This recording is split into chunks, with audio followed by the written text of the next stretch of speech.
اس کے بعد یہ سورہ تکویر ہے۔ اب یہ آگے جو 2-3 صورتیں ہیں، سورہ تکویر، سورہ انفطار اور سورہ آگے پھر انشقاق آ رہی ہے، ان 3 صورتوں کے بارے میں حضرت عبداللہ بن عمر رضی اللہ تعالیٰ عنہ روایت کرتے ہیں کہ حضور صلی اللہ علیہ وسلم نے فرمایا، جو شخص یہ چاہتا ہو کہ قیامت کے احوال کو اپنی آنکھوں سے دیکھے، جو شخص یہ چاہتا ہو کہ قیامت کے احوال کو اپنی آنکھوں سے دیکھے تو وہ سورہ تکویر اور سورہ انفطار اور سورہ انشقاق کو پڑھ لے۔ یعنی ان 3 صورتوں میں قیامت کے منظر، ایسی منظر کشی کی گئی ہے کہ بین ہی جیسے قیامت واقع ہوگی اس کی منظر کشی کی گئی ہے۔ تو آپ علیہ السلام نے فرمایا کہ جو یہ چاہتا ہو کہ میں قیامت کو دیکھ لوں اس دنیا میں اپنی آنکھوں سے، تو وہ ان 3 صورتوں کو پڑھ لے۔ چھوٹی چھوٹی 3 صورتیں ہیں، سورہ تکویر، سورہ انفطار اور سورہ انشقاق۔ فرمایا کہ اذا الشمس کورت، جب سورج بے نور ہو جائے گا، یہ قیامت کا منظر ہے۔ آج سورج روشن ہے، بجھ جائے گا، جس طرح بلب چل رہا ہے تو بٹن بند کیا تو وہی بلب ہوتا ہے، بجھ جاتا ہے، سورج بے نور ہو جائے گا۔ وَإِذَا النُّجُومُ انْكَدَرَتْ، تارے بکھر جائیں گے۔ وَإِذَا الْجِبَالُ سُيِّرَتْ، پہاڑ ہلا دیے جائیں گے۔ وَإِذَا الْعِشَارُ عُطِّلَتْ، اور حاملہ اونٹنی بیکار چھوڑ دی جائے گی۔ حاملہ اونٹنی بیکار چھوڑ دی جائے گی ایک محاورے کے طور پر بولا گیا ہے کہ اس معاشرے میں، اس زمانے میں سب سے قیمتی کسی کا سرمایہ ہوتا تھا وہ حاملہ اونٹنی ہوتی تھی۔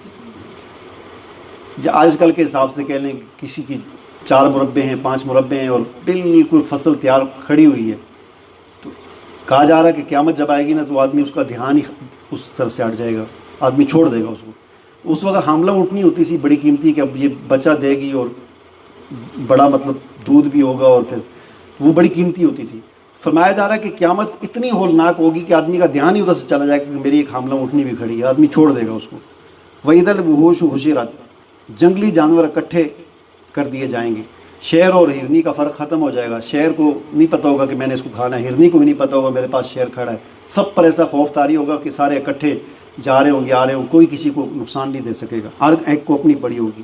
وَإِذَا الْبِحَارُ سُجِّرَتْ، سمندر بڑکا دیے جائیں گے۔ وَإِذَا النُّفُوسُ زُوِّجَتْ، اور جب روحیں جسموں سے جوڑ دی جائیں گی۔ مطلب یہ پھر آگے دوسرا منظر ہے کہ قیامت واقع ہونے کے بعد جب دوبارہ زندہ کیا جائے گا تو روحوں کو دوبارہ جسموں کے ساتھ جوڑ دیا جائے گا۔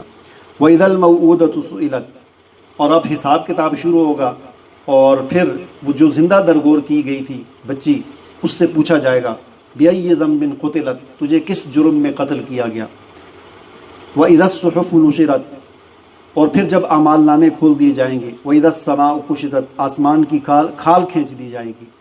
وَإِذَا الْجَحِيمُ سُعِرَتْ، جہنم کو بھڑکا دیا جائے گا، جنت کو قریب لایا جائے گا۔ عَلِمَتْ نَفْسٌ مَّا أَحْضَرَتْ، اس وقت پھر ہر نفس یہ جان لے گا کہ اس نے کیا آگے بھیجا۔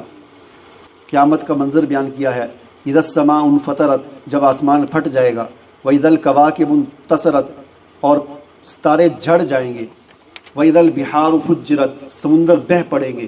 واذا القبور بعثرت، قبریں جو ہے کھول دی جائیں گی۔ وہ علمت نفس، یعنی قبریں کھول دی جائیں گی۔ پہلا جو منظر تھا 3 آیتوں میں وہ کیا ہے؟ قیامت واقع ہونے کا۔ پھر قیامت واقع ہونے کے بعد جب دوبارہ سارے مر جائیں گے، پھر جب دوبارہ زندہ کیا جائے گا تو اس کا بیان کیا جا رہا ہے کہ وَإِذَا الْقُبُورُ بُعْثِرَتْ، دوبارہ قبریں کھولی جائیں گی اور قبروں سے سارے لوگ اٹھ کر کھڑے ہو جائیں گے۔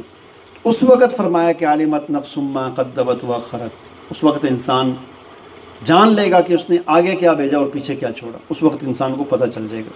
یا ایھا الانسان ما غرک بربک الکریم، اے انسان تجھے اپنے رب کریم کے ساتھ کس چیز نے دھوکے میں ڈال رکھا ہے۔